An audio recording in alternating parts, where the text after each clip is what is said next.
réalisation de cette émission a été rendue possible grâce à la collaboration de Marcel Broquet, la nouvelle édition. 50 ans de succès dans le livre. Bonne émission.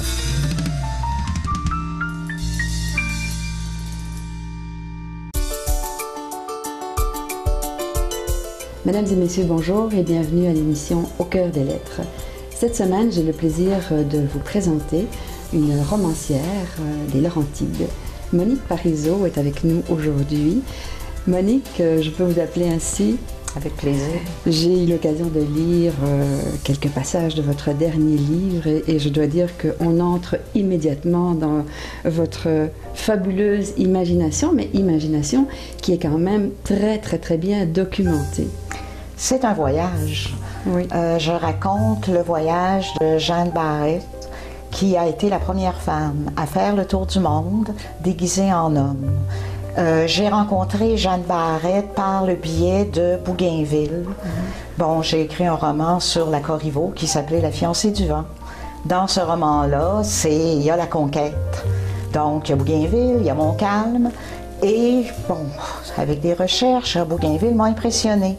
Oui. Et quand il revient en France, on lui demande de faire le tour du monde. C'est Louis XV qui lui demande de faire le tour du monde. Aucune femme, aucun Français n'avait fait le tour du monde. Donc, j'ai embarqué dans cette histoire-là, j'ai embarqué sur le bateau L'Étoile et j'ai fait toute une partie du tour du monde avec l'écriture, avec l'imagination, avec des recherches. Oui, c'est vraiment une histoire que l'on ne pourrait imaginer à notre époque. Ces gens-là vivaient dans des conditions absolument atroces. Puis comment peut-on imaginer qu'une femme se déguise en matelot, en marin? Mais c'était pas seulement un matelot non plus, elle était naturaliste, je pense. Oui, c'était l'aide de camp du naturaliste Commerson. Commerson était un des grands naturalistes de France. Et c'est même Buffon qui lui avait demandé d'accompagner Bougainville. Et Jeanne Barrette était sa servante. Cette servante-là, Jeanne Barrette était une femme intelligente, brillante et curieuse. Donc, elle s'est intéressée aux travaux de son maître, Commerson. Elle est devenue presque aussi curieuse, aussi documentée que lui. Donc, quand il est parti, il ne voulait pas l'amener parce qu'il y avait un décret, aucune femme n'avait le droit d'embarquer sur un bateau d'exploration. Oui. Aucune femme. Et les punitions étaient très graves, hein? C'était des coups de cravache, etc. Ce qui fait que Commerson a rencontré des jeunes gens qui pourraient servir de valets que d'être de camp. Aucun n'avait le savoir de Jeanne Barrette.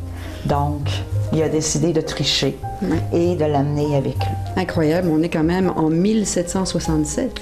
On est en 1767, donc les conditions de navigation étaient vraiment très primaires. Quand ils sont partis avec des vaches, des poules, des brebis. Ils dormaient entre les pattes des vaches puis des brebis. Il y avait des poules. Et ils partaient en même temps avec des scientifiques. Ça, c'est ce qui m'a intéressée. C'est le 18e siècle, c'est le siècle de la raison. C'est une des premières expéditions qui s'est faite, selon moi, puis selon plusieurs aussi, qui s'est fait sans désir de conquête, mais pour comprendre le monde. Donc, il y avait un astronome, il y avait un naturaliste, il y avait un ingénieur. Ces gens-là, le 18e siècle, ce sont des gens, selon moi, merveilleux, parce que c'est le siècle des Lumières, c'est le siècle de la raison. Oui.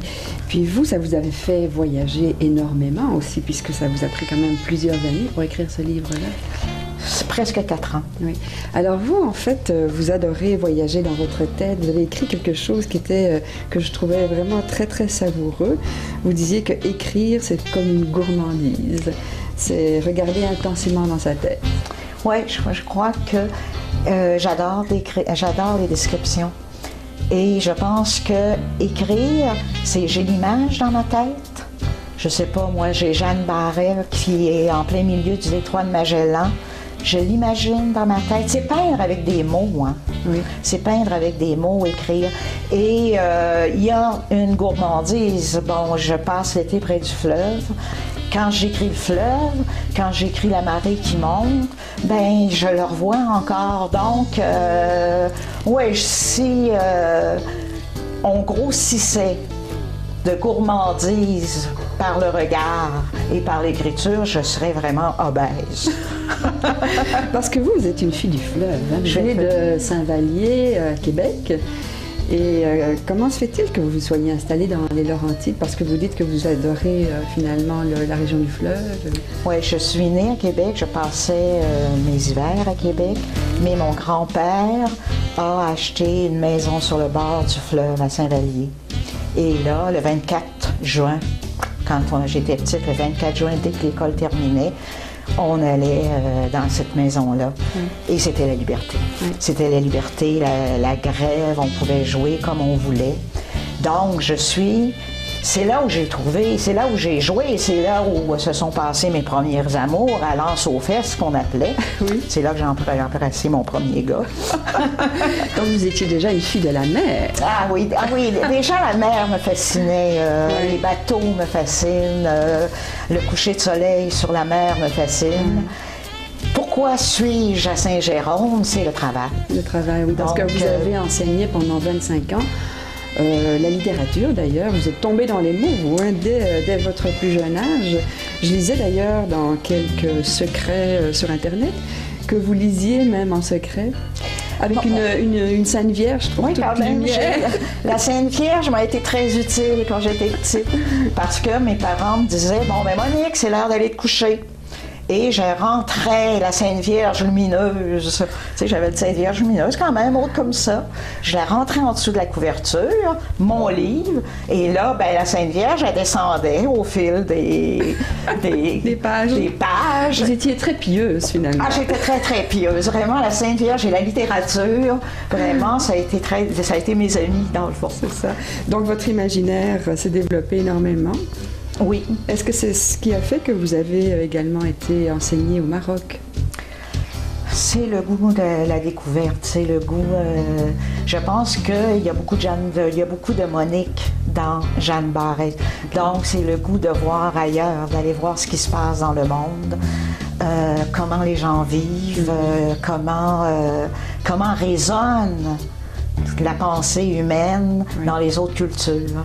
Donc, ces 2 ans-là au Maroc, c'est le sujet d'ailleurs de mon premier roman. Là, c'est ça, votre premier roman s'appelle Les figues de Barbarie. Vous en aviez un petit passage d'ailleurs que vous vouliez nous lire pour donner un petit goût de la mer encore, parce que c'est Safi où vous étiez, c'est ça? Oui, j'étais à Safi. Safi, c'est au bord de la mer. Safi, c'est au bord de la mer. C'est une ville, un port sardinier. Donc, j'enseignais à des jeunes de 16, 17, 18 ans, presque tous des gars, tous des Marocains, qui passaient leur bac. La relation que j'entretiens avec ces élèves, comme d'ailleurs avec ce pays, me fait penser aux figues de Barbarie. C'est un fruit délicieux et doux, mais rares sont les Occidentaux qui savent le manipuler. Il est facile de s'y blesser. On ne pèle pas la figue de Barbarie comme une orange ou une banane, elle se défend. Un Marocain doit l'ouvrir pour nous. Il l'accueille avec un grand bâton, car elle est protégée par de longues épines qui se révèlent être de véritables épées. Le figuier, aux fruits savoureux et juteux, supporte la sécheresse et la pauvreté du sol. Le Maroc aussi se protège. Pourtant, si à force de politesse et de respect, on se fait offrir un de ces précieux fruits, on savoure beaucoup mieux la richesse de ce pays. Vous avez dû vivre des moments assez exceptionnels, hein, parce que la mentalité, les façons de vivre des Marocains sont quand même assez différentes de celles du Québec. D'abord, on avait vraiment la mauvaise façon d'enseigner. Il y avait trois profs québécois à Safi, 2 gars et moi. Les 3, on a pleuré. C'est vrai? Parce qu'on n'arrivait pas à avoir la discipline. Et quand on demandait de l'aide, soit aux enseignants français ou soit aux enseignants marocains, bien, les solutions qu'ils nous donnaient étaient inadmissibles pour nous. Mesdames et messieurs, nous faisons une courte pause et je vous invite à nous rejoindre avec notre invitée, Monique Parizeau. La porte chez moi ne cessait pas de s'ouvrir par des Marocains que je connaissais ni d'Ève ni d'Adam, mais qui connaissaient Jean-Sébastien. Hey, tu sais, l'autre fois, on parlait d'épargne. Ben, j'ai pris une bonne décision. Quoi? J'ai décidé de mettre de l'argent de côté à... Ah, là, je suis contente. Je me sens en confiance. C'est mon frère qui m'a suggéré d'appeler à... C'est tellement simple. Tu devrais les appeler, toi aussi. C'est quoi encore le nom? Le nom le dit. Épargne Placement Québec. Vos économies garanties à 100%. Moi, j'ai un travail que j'aime. J'ai un bungalow. C'est pas un château, là, mais c'est ma maison. J'ai une auto de l'année. J'ai un peu de REER pour mes vieux jours. J'ai des super bons amis. J'ai une femme. Puis, j'ai 2 beaux enfants. Puis moi, j'ai une paire d'os. Désolé, je gagne. Vous avez trop à perdre.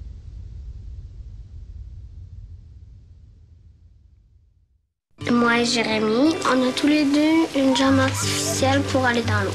On fait partie des amputés de guerre. Pour vivre pleinement sa vie d'enfant. Les amputés de guerre.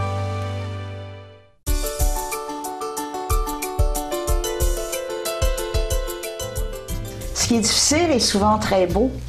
Mon fils avait 10 ans. Et à un moment donné, je sais pas, il avait 12 ans. Puis il m'a dit, ah, Monique, il dit, moi, ça me tente pas de vieillir. J'ai dit, pourquoi, non? Ah, il dit, il faut payer des factures, je vais avoir des problèmes à ce moment-là. Donc, il dit, il faut payer des factures, etc. Puis je lui ai dit, ben oui, mais ce qui est difficile, c'est souvent beau. J'ai dit, pense au Maroc. Et là, il m'a dit, ah, ça, c'est la meilleure chose qu'on a fait. Et c'est vrai qu'un enfant à 10 ans au Maroc, c'est quand même merveilleux. Donc, nous avons été entre les deux. Autant ce fut difficile d'enseigner, autant, je veux dire, je me suis dépassée. Autant, en même temps, ben, j'ai connu un peuple merveilleux. J'ai jamais été aussi protégée dans ma vie que lorsque j'étais au Maroc. Je veux dire, juste un petit exemple, mon fils s'est cassé une jambe là-bas. Il jouait à Henri IV. Je vous jure, la porte chez moi ne cessait pas de s'ouvrir par des Marocains que je connaissais ni d'Ève ni d'Adam, mais qui connaissaient Jean-Sébastien et qui venaient lui porter la saucisse qu'il aimait, c'est le boucher, ou bien la roche, etc. Donc, ce peuple-là, marocain, nous a protégés, nous a aimés beaucoup, beaucoup, les Québécois. Oui. Beaucoup, beaucoup, beaucoup. Donc ça, c'était votre premier roman, Les filles de Barbarie. Oui. Et lorsque vous êtes revenu, vous avez continué à enseigner au cégep. Et maintenant, en fait, vous êtes romancière à temps plein. Là, je suis romancière à temps plein. Oui. Donc, j'ai travaillé... j'ai joué avec les deux pendant près de 20 ans. Oui, puis vous avez quand même reçu également des prix, le prix Robert Clich, qui vous a été octroyé pour le roman Le Secret. Non, ça a été pour Les filles de Barbarie, c'est une mention. Le Secret, mon deuxième roman, j'ai été finaliste au prix Elle Québec. Oui. Donc ça, c'est Le Secret, c'est... Ça se passe à Saint-Vallier, au bord du fleuve, et c'est... Tiens donc! Tiens donc! Tiens donc! Et le bonheur que j'ai pu avoir à écrire ce roman-là. Oui. Mais vos 2 derniers romans sont vraiment historiques. Alors là, le goût de l'aventure, l'eau et tout ça, ça vous fascine finalement. Oui, puis un entraîne l'autre. Dans Le Secret, j'ai... Pourquoi? Je ne le sais pas. Hein? L'inconscient, souvent, il y a des raisons qu'on ignore, mais j'ai un personnage qui faisait une recherche sur la première sorcière reconnue. Vous parlez de la Corriveau, là. De la Corriveau qui vivait à Saint-Vallier. Ça, c'est votre livre, La fiancée du vent. C'est La fiancée du vent. D'ailleurs, vous en avez vendu beaucoup, c'est un best-seller. J'en ai vendu beaucoup. Il a été, puis il est même enseigné dans plusieurs collèges au Québec. Il y a un personnage dans ce roman-là qui fait une recherche sur la Corriveau. Ça, c'est dans Le Secret. Ce qui m'a amené à écrire, donc, La fiancée du vent. Oui, la Corriveau, dans le fond, cette sorcière-là, ça a été vraiment la première légende purement québécoise, donc qui vient pas de France, qui vient pas d'ailleurs. Et ça a été la première sorcière qui était cachée en dessous de mon lit quand j'étais petite. Je croyais vraiment que la Corriveau avait tué cette Marie, qu'elle coulait du plomb chaud dans les oreilles pour les tuer dans... C'était mes premières peurs. Vous étiez habitée? En vieillissant, oui, et en vieillissant, je me suis rendu compte que non, c'était pas vrai, que vraiment c'était une femme qui aimait la vie et qui osait dépasser juste un petit peu la condition des femmes à cette époque-là. Donc, c'est dans la Corriveau que j'ai rencontré Bougainville. Et Bougainville m'a amené tranquillement à écrire mon dernier roman. C'est ça. Puis ce goût de l'aventure, vous l'avez eu vous aussi dans votre vie personnelle, puisque je lisais que vous êtes allé jusqu'à Istanbul et non pas par des voies habituelles, je dirais. Oui, j'ai remonté la Méditerranée en bateau. Ah oui. Je voyage avec mes droits d'auteur. Ah, c'est intéressant. Oui. Donc, tel roman m'a permis de faire un safari photo au Kenya, en Tanzanie. Oui. La fiancée du vent m'a permis de remonter la Méditerranée jusqu'à Istanbul. Le Vietnam aussi, le tour du Vietnam. Donc, c'est un cadeau que l'écriture me donne, c'est d'aller voir ailleurs. Oui, en fait, c'est un double cadeau. C'est un double cadeau. Mais il faut aussi avoir un certain talent de recherche, puisque ces 2 derniers romans, en tout cas, sont vraiment abondamment documentés, donc il faut aimer l'histoire. Il faut être curieux, il faut aimer l'histoire, oui. J'aimais pas l'histoire quand j'étais petite. Ah, c'est étonnant, hein? Oui, c'est mon conjoint qui m'a raconté l'histoire, m'a fait aimer l'histoire en me racontant des histoires. Et c'est à partir de ce moment-là que je me suis mise vraiment là, à m'intéresser à ce qui s'était passé avant moi. Mais quand j'étais jeune, l'histoire, c'était des dates à apprendre par cœur. Oui. C'était pas des histoires. Et ce que j'aime dans l'histoire, ce sont les histoires, donc la vie des gens, etc. C'est ce qu'on appelle la petite histoire. C'est la petite histoire. Mais alors dites-moi, en tant que professeur de littérature, il faut aussi apprendre des dates, des titres, des auteurs et tout ça. Comment vous en êtes sorti justement avec vos étudiants? Vous me disiez que l'enseignement vous manquait un petit peu, vous adoriez ça, enseigner au niveau du cégep. Alors, quel genre de professeur étiez-vous, en fait? J'étais un professeur, je pense, en tout cas, j'étais un professeur qui était aimé de ses étudiants. Oui. Parce que je les aimais, parce que j'étais énergique, parce que je les respectais beaucoup, beaucoup, beaucoup. Et j'ai reçu autant de tendresse d'eux, c'est ce qui me manque d'ailleurs à la retraite, que je leur en ai donné. Oui. Donc, puis j'avais le plaisir. Bon, c'est quand même fantastique que la petite fille qui lisait sous les couvertures en cachette, ben sa vie professionnelle, pendant 30 ans, j'ai eu à enseigner, dans le fond, ce que j'aimais le plus, puis ce que je faisais en cachette quand j'étais petite. Oui. Donc, quand je fermais la porte de ma salle de classe, ben là, je renseignais tout l'amour que j'avais pour les mots. Et je pense que j'aimais tellement les mots puis leur pouvoir que j'arrivais à communiquer cet amour-là.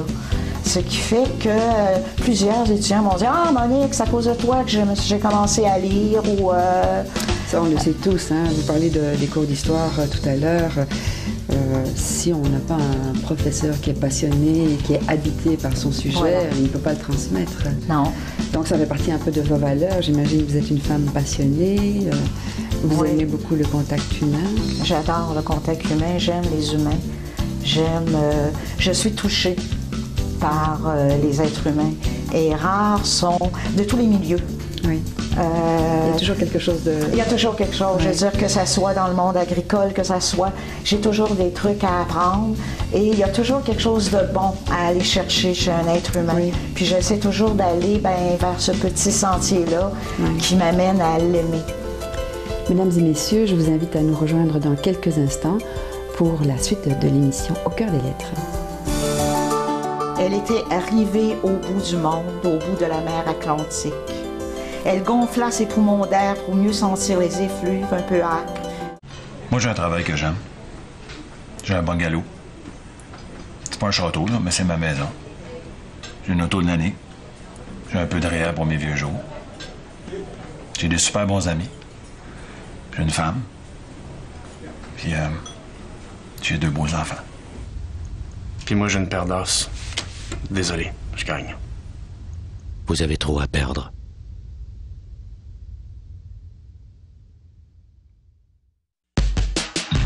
Tu veux faire bouger le monde?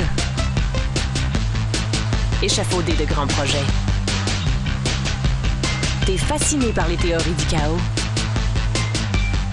Toujours à l'écoute des autres? Tu sais précisément ce que tu veux. Ou un peu moins? Pour trouver un métier d'avenir qui rejoint tes passions, visite toutpourréussir.com.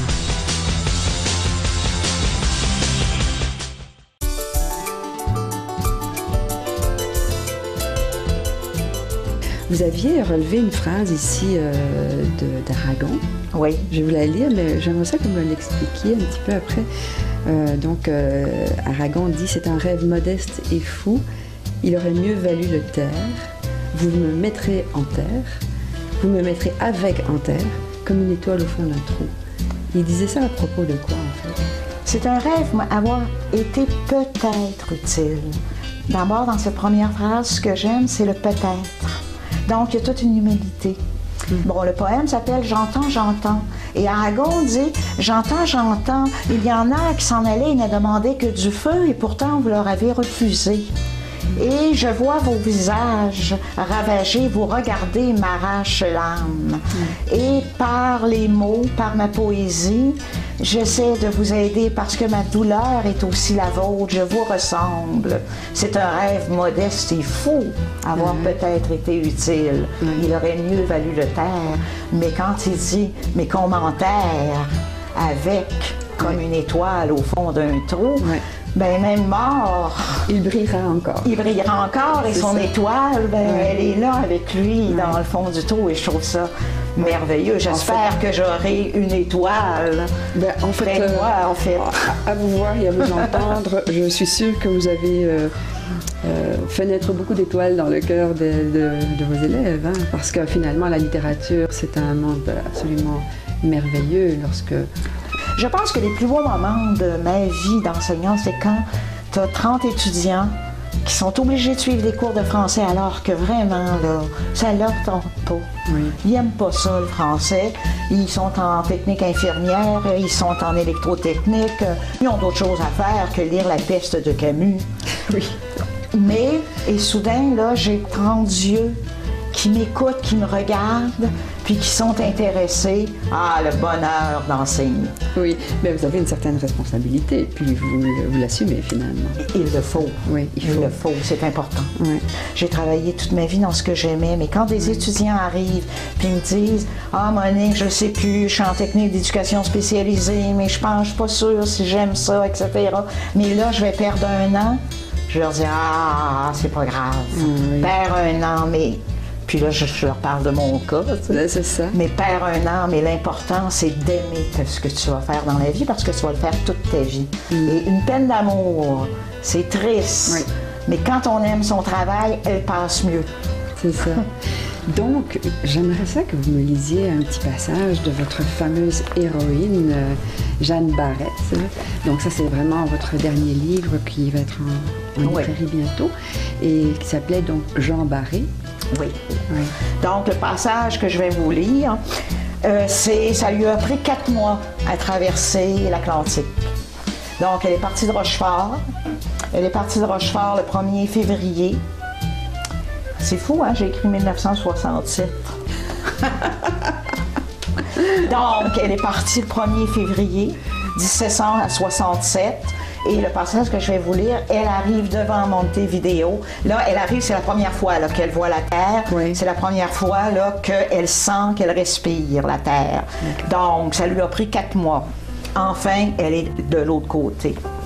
Donc, en ce 1er mai 1767, Jeanne Barrette, accoudée à la lisse en bois vernie de la flèche de la flûte l'étoile, souriait. Elle était arrivée au bout du monde, au bout de la mer Atlantique. Elle gonfla ses poumons d'air pour mieux sentir les effluves un peu âcres de la terre uruguayenne. Aujourd'hui, elle admirait enfin cette terre de l'autre bout de la mer. Elle était arrivée là où le soleil, croyait-elle, allait dormir. Elle plissa un peu ses yeux pour mieux apprécier les verts, les bruns et les ocres de la ville de Montevideo. Pourtant, il n'y avait pas que l'odeur de la terre dont elle s'était ennuyée. Pendant des mois qu'avait duré la traversée, elle avait été aussi en manque de couleurs. Elle avait eu l'impression de n'avancer qu'au milieu de nulle part, de naviguer que dans des camailleux d'ardoise et d'argenté, de ne quitter le gris que pour se retrouver dans d'autres gris.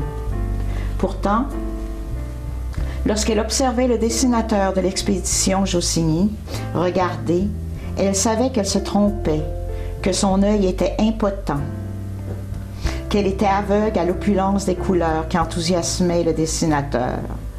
Jossigny avait l'art de couver ses couleurs comme s'il découvrait des perles à peine sorties de leur huître. Elle avait alors, à son grand désarroi, douté de la précision de son regard. Jossigny voyait tellement plus qu'elle. Elle avait entendu s'étonner de la magnificence et de la délicatesse des nuances dans lesquelles l'étoile avançait. Elle s'était alors efforcée de regarder autrement. Elle n'était arrivée à voir que des couleurs qu'elle estimait délavées et flétries, des couleurs muettes et qui ne lui disaient rien. Devant la ville de Montevideo, il lui était plus facile de se rappeler à quel point la traversée avait été malaisée et dangereuse, parce que l'étoile transportait à son bord une véritable ménagerie. Une seule fois, elle avait failli vaciller. Même encore aujourd'hui, elle ne comprenait pas vraiment ce qui s'était passé. Les matelots avaient pêché un requin et l'avaient offert à Commerson, qui est le naturaliste. Il l'avait disséqué pour analyser ses entrailles qu'il avait étalées sur sa table de travail. Une odeur suffocante avait pris toute la place, mais Jeanne l'avait bien supporté. Commerson s'était intéressé à un coquillage resté intact dans l'intestin du requin. Il n'en avait jamais vu de pareil. Il l'avait délicatement détaché des entrailles de la bête, l'avait prise entre ses doigts.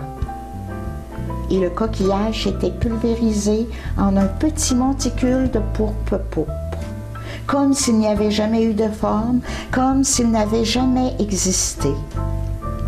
Bêtement, sans trop comprendre pourquoi, Jeanne s'était sentie mal à l'aise, comme si le coquillage avait préféré disparaître plutôt que de se retrouver entre les doigts d'un humain. Poudre magique, ancien coquillage du fond des océans que nul humain n'a le droit de toucher. Jeanne n'avait pas compris pourquoi cette poudre, ce cadavre de coquillage pulvérisé en une seconde sous ses yeux, la gênait autant.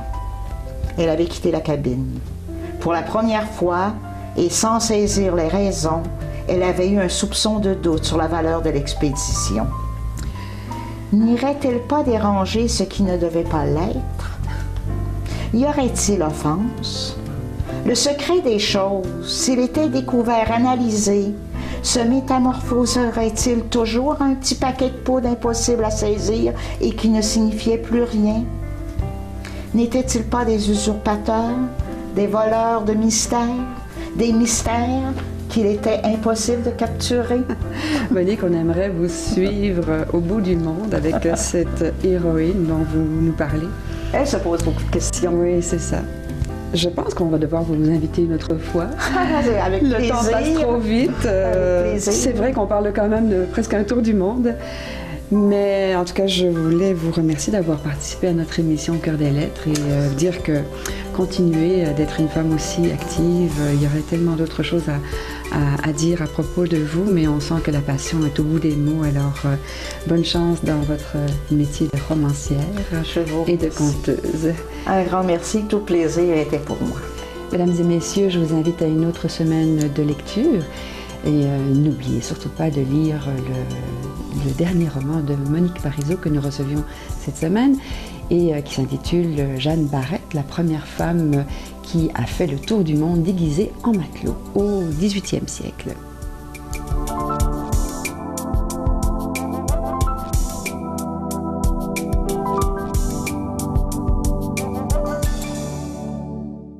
Cette émission a été rendue possible grâce à la collaboration du Gîte au Ruisseau Enchanté, situé au 105 chemin du Rancette à Mont-Tremblant, au téléphone 819-425-7265. À la recherche d'un endroit paisible pour prendre un temps de repos, le Gîte au Ruisseau Enchanté est l'endroit tout indiqué pour vivre un séjour inoubliable. 3 chambres confortables avec salle de bain privée et le petit déjeuner gastronomique vous convaincront de revenir. Le Gîte au Ruisseau Enchanté de Mont-Tremblant.